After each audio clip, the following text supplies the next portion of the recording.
Good afternoon, Raider Nation. My name is Brent Johnson, along with head football coach of the Bacon County Red Raiders, Keith Goss, and welcome to week 10 of Red Raider football. Coach, it's flown by. It's, considering going in and the things we faced with COVID and everything else, the season, it's rolled along. And we've seen some ups and downs this season. We have.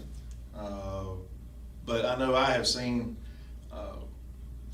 gradually that culture that you have talked about for the last year and a half. It's changing. We're getting things moving in the right direction. There's no doubt about that. Guys are staying the course and doing the things we're asking them to do. And it ended up, coming away with a victory against East Lawrence. Yeah, and a good victory for Bacon County. As I mentioned, some of the ups and downs, some of the downs the last couple of weeks. We've had some tough losses where, as a fan, and as a coach, I'm sure, and the players knew in their hearts we were probably the better team on the football field, at least that night, between the 20s, and just couldn't get it done on the scoreboard, and those things will get better. Those opportunities are going to continue to be there with what's going on. Right. It's if you haven't been in those type of games, and tough games and close games, you don't know how to win those games. So it's the first step is getting your team to a point where they're competitive and able to compete against good competition and be in the game with an opportunity to win it. And we're to that point now. We have earned the right by working hard in the weight room and on the practice field and everything else that we're doing. We've earned the right to be in those football games. Now it's learning how to win those football games and keeping our composure and continuing to do our job play by play throughout the entire game and learning how to execute and finish. Well, all I've ever wanted personally, and I know I talked to a lot of people, and throughout the years, we want to compete, just be able to compete, show up and have a chance. And I know that's what you've provided this year. Those boys have done each and every game we've had a chance. And regardless of our thoughts of, well, this play or that play or this call or that call, we're in a position where Bacon County wants to be. And, right. and that's where we're at. We have a chance any night we go out and play football. And that's a good feeling. Yeah. Well, I was excited last week for a couple reasons. I don't think we'd ever played East Lawrence High School before, in football at least. I don't know if we'd met them in a basketball playoff. Didn't look all that stuff up, or baseball or whatever, but we traveled over to Lawrence County is a big place. Yeah, you're talking about West Lawrence, and that's a 3 or 4A school. 4A. That's you're talking about a lot of people in that county, and then Dublin boy, that's just another booger. They went down to single A, thank goodness. So that helps. But East Lawrence, it was a nice venue, sort of down in a little hole, little pit, sort of like what we saw over in Toombs County. Nice environment, another homecoming that we spoiled. But yeah, it was. I was excited about going, giving our Red Raiders an opportunity. Felt like going in, looked at the little film that I thought we were the best team would be on the field. We just had to prove it. Started off a little slow. Yeah, we did start off a little sluggish, and I'll go ahead and say that we did not seem to be firing all cylinders early, and obviously we had to get it regrouped after we had thrown an interception and gotten down by 2 scores, but our defense responded. Nicosi Batten came up with a huge interception and momentum changer, and then we got another stop on defense, and offense was feeding off that momentum and went down and scored before halftime and tied it up. At that point we went on to score another 21 unanswered and ended up winning the game. But a lot of it, high school football is a lot about momentum, and once we got that momentum, we never gave it back. Well, we got down 14-0. I think they just scored, got the extra point, and we were coming over, getting ready to go back on the field to receive the kickoff, and you had a little team huddle up there on the sideline. Sometimes you gotta try to circle the wagons and Stoke the fire, right? Stoke the fire, and there's a bunch of other analogies you can throw out there, and a lot of fire underneath them, and it's it worked out. Yeah. So, well, these are 14, 15, 16, 17-year-old kids that 2 tough weeks. They practiced hard, did everything they're supposed to do, tried to do, and just didn't get it done on the scoreboard. Then that 3rd week, another hard week of practice and preparing, and you come out, like I said, for whatever reason, you come out a little flat, and you had to get hit in the mouth, and then you had to remind them who they were, right, and where we were, and what we're let's- capable of. and I don't want to get it confused. I mean, I do feel like we're a better team than East Lawrence, but they're also, I think 3-4 on the year. That's right. They're not a horrible team. Their quarterback is a 500-pound squatting man to tackle. That's right. And their coach does a good job. I've known him for a while. He worked on my staff at McIntosh. So he's preparing them to be successful, and he's going to do a good job there years to come. So it's one of those things that they weren't expecting us to just roll and come in there and beat them. They showed up to play football, and they showed early. Sure. And that's what you expect. And here's what I've come to expect: that everybody brings their A game against Bacon County. Well, I mean, that's just that's. Yeah, I mean, everybody's coming to play football, and we got to be ready to match that every week. From first play. From first play, and that's something that we got to get better at as a team. I'd love to tell you that we're perfect in everything we do. That would be a lie, but we're still growing. Sure. We're still learning. We're still getting better as a team, and that process has not stopped. I have some great assistants. I got some players that are learning, growing, getting stronger, getting smarter in the game, and we're continuing to keep working on that process. Yeah. Well, a couple things that stood out to me about that game was our defense. Defense has played really well the last few weeks. They have kept us in some games and given us some opportunities, and they definitely did Friday night. I certainly, and Joe, who's normally here, is sort of the researcher, historian, statistician. I can't remember the last time Bacon County had 2 pick sixes in a game. I haven't seen that, or I don't even know if that's a statistic that's been kept. I don't know if that's one. We would have to hit the Facebook up. And, we may have. We probably, Bacon County probably has an average 2 a season, if I had to guess. But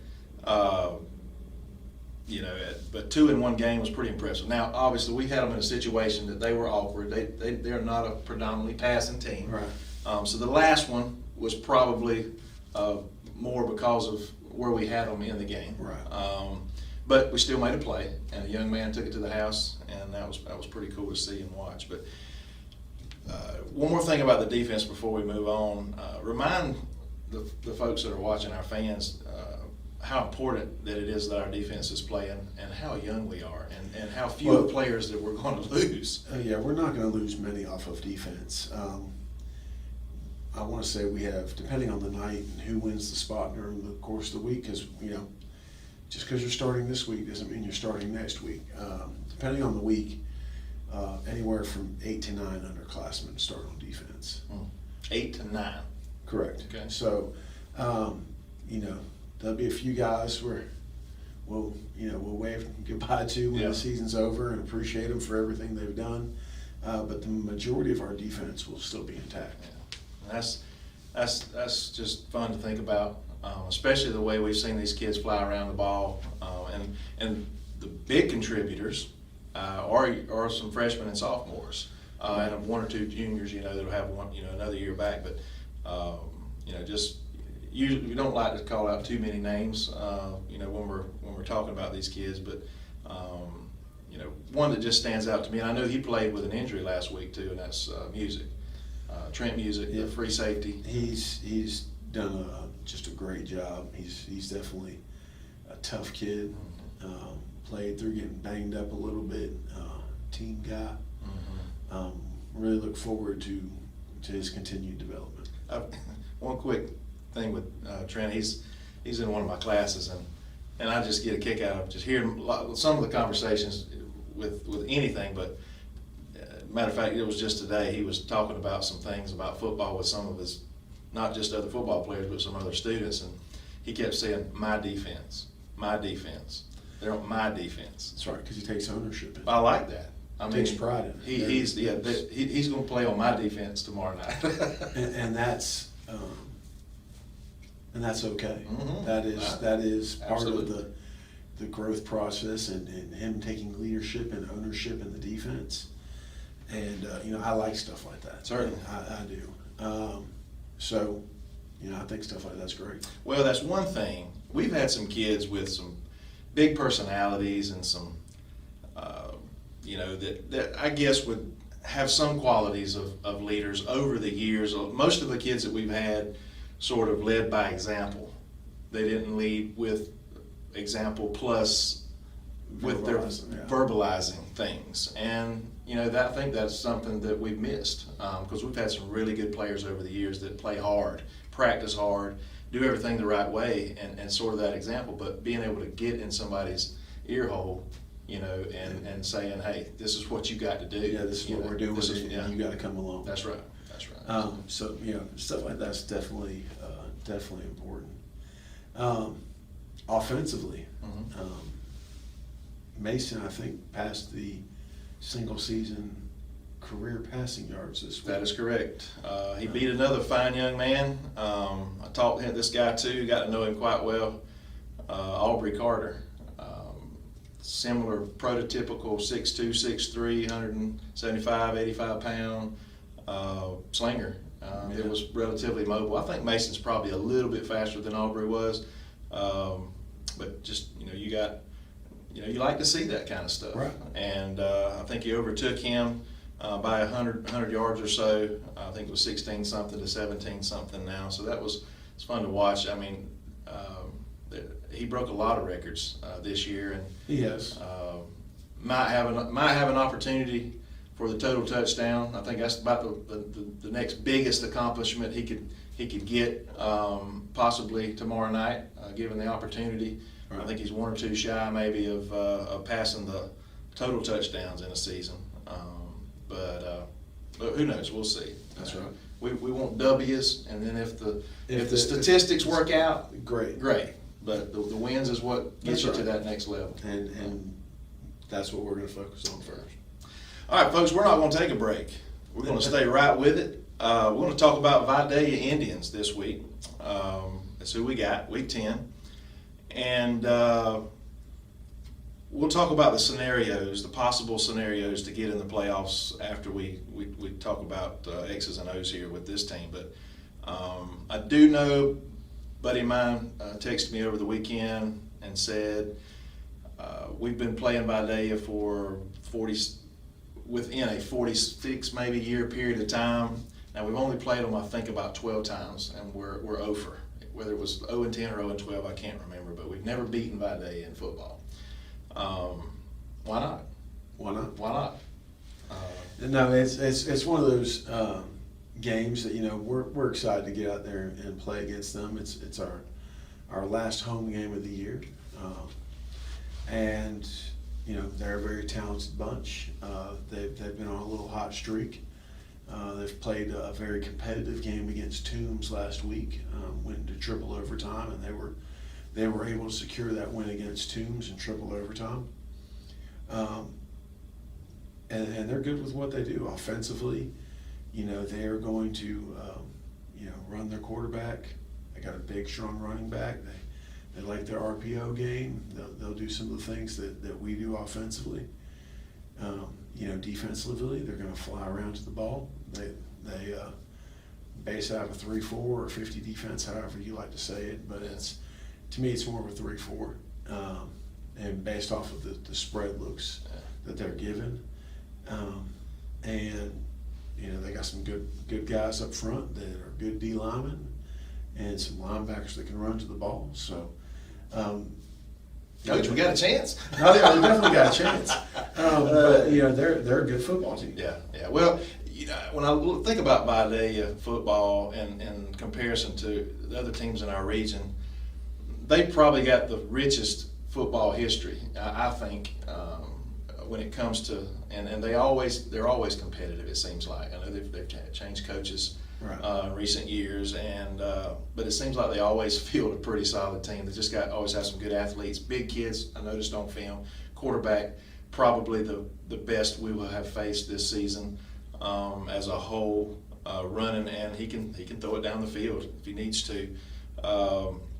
So again, size and speed, and they're always well coached. You know, they're going to be prepared to play it, and that was I guess one of our advantages is last week they had a real emotional victory, and it was a victory over their biggest rival, the Toombs County Bulldogs, and you know, it's hopefully we'll catch them on as well as possibly down emotionally. They maybe not be able to get back up for us being an away game. If they were back home and it was their senior night or something like that. Right. I mean, it's very possible that those emotions take place, and they do. You know, you're dealing with high school kids once again. Yeah. Can't expect that. You can't expect that. You prepare That's right. prepare for their best game, and you know, prepare your guys the best way you can, according to what you feel like they're going to do, and you know, you prepare your team to match up. Yeah. Coach, you gonna share if we're gonna be doing anything a little bit different tonight, or not, or? No, I generally don't get into that too much. I know this will go out on film. I mean, go out and to the internet, general public, and this is not a pay-per-view, so yeah. We're on YouTube. But you know, there's normally it's senior night for Raider Nation. We decided, the powers that be decided to have it a little earlier in the season, just in case the season was suspended or for whatever reason. Right. I think that was a good call. We are recognizing veterans this Friday night, and I'm not sure exactly what that process or procedure will be, but we encourage you to come to this home game. I mean, and that's what's important. We're back at home. I think we're going to have some great weather. I think the weather is as cooler weather. It's muggy.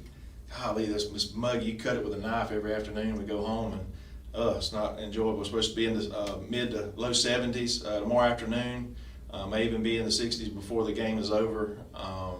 So that's what we're looking for is a full house on the last Friday night light, at least here at Bacon County High School, and we're excited about it. I know our kids are coming off that big win last week against East Lawrence, and so we're again just excited to be there tomorrow night. So if you are a veteran, please come. I know they're going to recognize those in our community, and so that'll be kind of neat as we welcome in the Vidalia Indians. Now, before we close this short show out, let's talk just a little bit about the possibilities. We put ourselves behind the 8 ball by not getting those victories, but there's still a chance, Coach. There still is a chance, and there's a couple different ways it could shake out.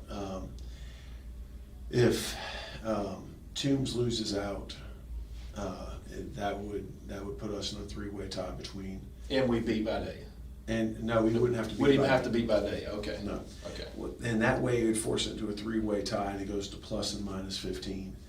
If East Lawrence won the game and beat Toombs that last game of the season, and they did not win by more than 24 points, we would get the last spot in the playoffs, because it's all off of plus minus 15. No mini games this year. There is no mini games. Yeah. So there's that possibility. If Toombs wins against Swainsboro, we would have to win against Vidalia, and East Lawrence, I believe, would have to win against Jeff Davis, so there would still be the possibility of that 3-way tie. Okay. Or Toombs can lose both the games. We can win against Vidalia, and then it doesn't matter what East Lawrence wins by. So there's a couple different scenarios, and those are just those are the main ones. Those are the most probable. I guess. As far as I know, that's the biggest chance of getting in without anything else. Well, extremely crazy. I go back to I just thought about it, it's corny, but the movie Dumb and Dumber. So you're saying I got a chance. So you're saying there's a chance. Yeah, she says, yeah. not in a million years. So you're saying I got a chance. So as long as we have a chance. No, there's definitely a chance. You know, Swainsboro and Toombs will be a good matchup, and you know, East Lawrence that will be, you know, at their place, senior night, and you know, they got a good crew of football players. Yeah. So there's something to fight for them too. Well, this is what I want to see, and I know that Raider Nation does, is our boys show up tomorrow night ready to go and play well and let the cards fall where they may. Whether win or lose. We play well, and man, if we could get a victory, you know, you're talking, that's potential, I say program changer. You know, that's definitely something that, regardless if we make the playoffs or not, that's just a huge hurdle there to prepare us for next year and years to come. And years to come. You know, it's, like I said, we're learning how to be in tough football games. And we were in a tough football game last week. Yeah. And found a way to overcome it. Yeah. And so we're learning how to be in those tough games, and we finally learned how to win one. And we'll see how we can build upon that. Okay. Well, we want to encourage you all to come out, pack the house tomorrow night. Again, we'll be honoring our veterans, and this will be the last home football game, at least, for the Bacon County Red Raiders. And we just want you to be a part of it. If you can't make it out, we will be broadcasting live on the NFHS network, BCTV Red Raider Broadcasting, and I will be sending out on social media what I normally do, the links to subscribe and the game links for that. So, and encourage you to log on. I know some people still don't want to feel comfortable getting out, or you can't travel. If you got family members, no matter where they're at, they can watch it, and encourage you to do that. Coach, I appreciate you being here this afternoon. Shout out to Joe Hayes. He got caught on a away trip and couldn't get back in time. I was more than willing to fill in, I guess, by pull of the ear. But this is normally not my forte, but I'm glad to be here. Week 10 Red Raider Coaches Show, and again, I encourage y'all to come out tomorrow night and support our Red Raiders. Go Big Red.